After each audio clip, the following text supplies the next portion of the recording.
I will speak, as you heard, a little bit about the Finnish teacher education. How do we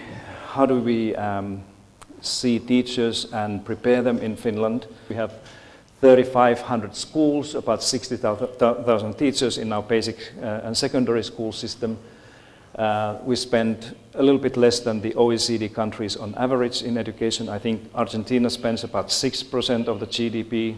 You have a kind of a regionally functioning federal system, but Finland has, we have 330 municipalities that are the basic centers for organizing education. Practically everything is public education. We don't have private schools like you have here. Parents never pay for education. It's against the law in Finland to pay for education that is leading to a qualification or degree. But all the teachers in Finland must have master's degree. And this is what I'm going to talk to you about, how does it work a little bit later. Finland has not always been a good kind of a world-class system of education, as many people think. Exactly 40 years ago, we introduced this system that we are celebrating now, so it happened somewhere here. And now the interesting question is that what has happened during the course of the last 4 decades. And this is how the situation looks like. The evidence that I have in my book, for example, shows that Finland has been able to progress faster than practically everybody else. Finland as a country, as a nation, is functioning fairly well, so we can make things happen. And that's why the education is no exception here. People often ask, is the good performance in Finnish education system because we have had similar policies than other countries, but for some reason we have been more successful in implementing them.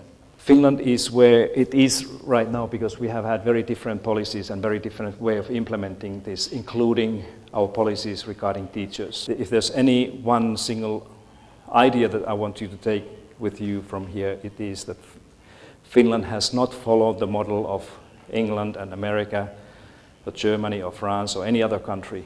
But we have followed our own way, and it's a way of kind of a teacher-friendly education policies.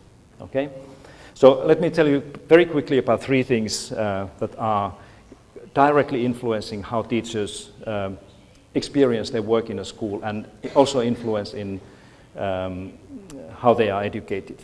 This is from the OECD PISA study, and what you see here is this is nothing strange. This simply shows you what is the performance variation, in other words, differences between poor learners and good learners in different countries. This will give us an idea how different schools in terms of students' learning are in different countries. And you can see that Finland is over there. So Finland has the smallest variation between schools of all countries. Yeah. I don't need to go shopping for a good education because I know that the community school is a good school. But if you look at Argentina here, you are leading of all these 65 countries in the kind of a variation between schools, which indicates that there are some things that your country is not doing that Finland is doing. All the educators know that those children who come from families where parents have less wealth or lower education or lower socioeconomic situation, they are not likely to learn as well as the rest of the people in the class. Okay? So the school has to do something to compensate this one. Okay? And this is what Finland has been doing very actively during the last 40 years. So let's look at the special needs issue. I'm talking about students now who are categorized as somebody who need more support and help than others. First of all, special needs pupil means a very different thing in different countries. Now, in Finland, if you say that a student, a pupil or child has a special need, it means mostly that he or she has a need in terms of learning difficulties, that he needs or she needs more help and support to learn.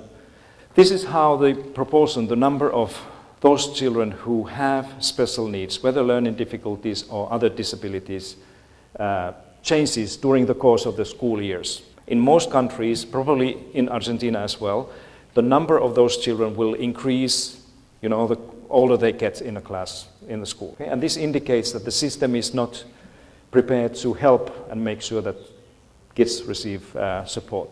This is part of the story related to the previous picture, why Finland is doing so well, because of our very systematic way of helping students.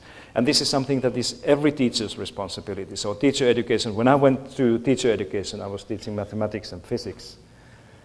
I also had to take courses in special education. So this is a second policy, simply showing you the amount of time that children spend in the school. There are many people who claim that maybe Finland is doing so well because they insist that children are spending long school days and long hours with the homework, and that's how the good results come from. Let's look at the teachers here.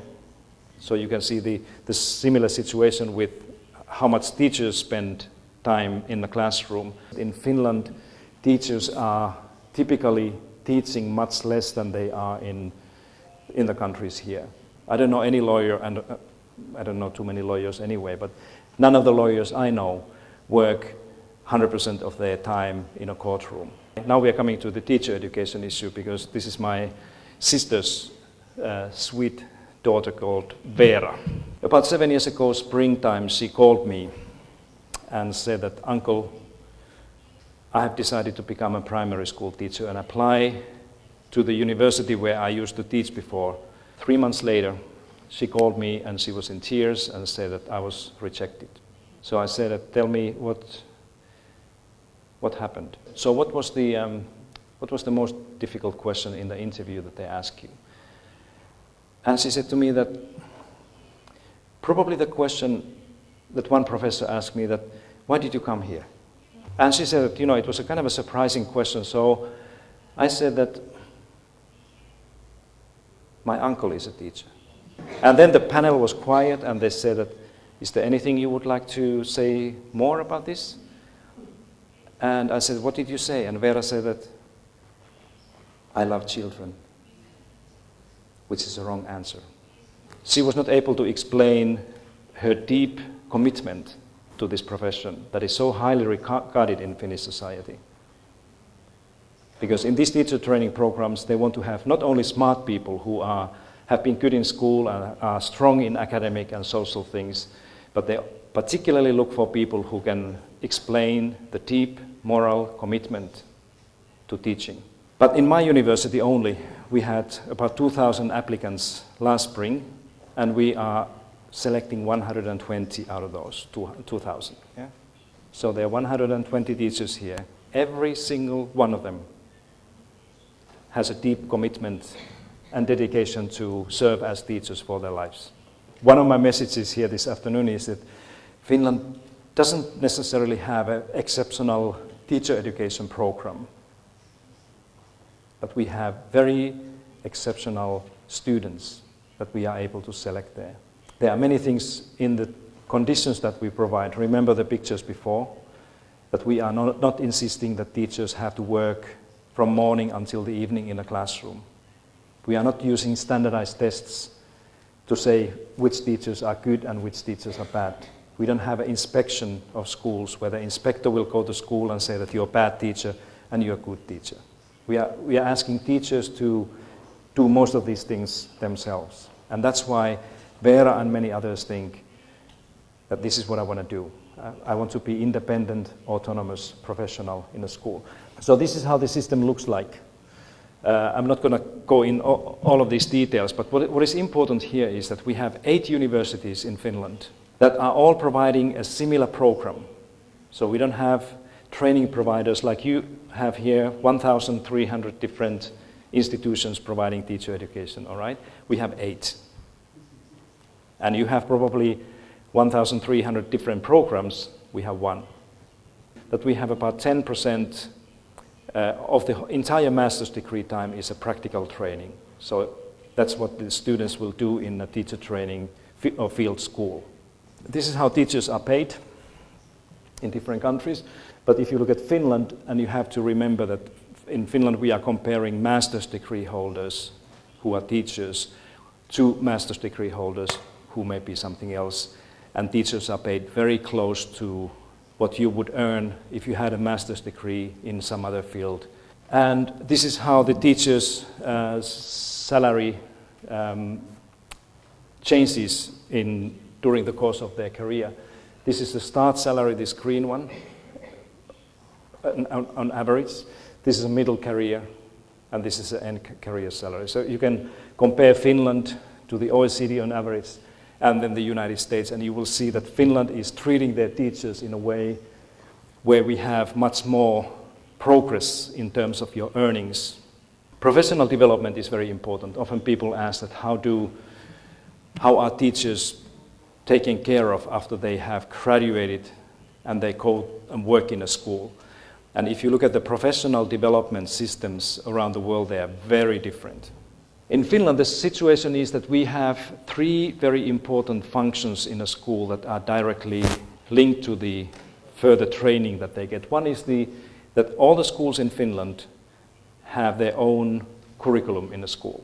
And this is a very important area of professional development as well, that teachers are helped and guided to continuously improve and update their school curriculum. Then we have the assessment system.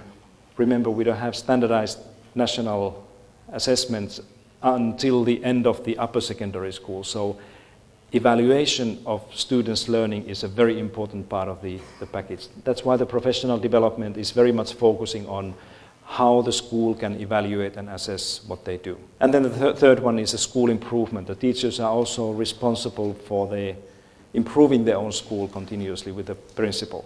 The third policy driver in Finland is the strong focus on teacher and leader professionalism. We have really tried to work hard during the last 30 or 40 years to make sure that teachers in Finland would be regarded as high professionals, just like lawyers and doctors and everybody else. And to some extent we have been successful to do this. But then let me finish by my final reflection that I got in one of the classrooms today.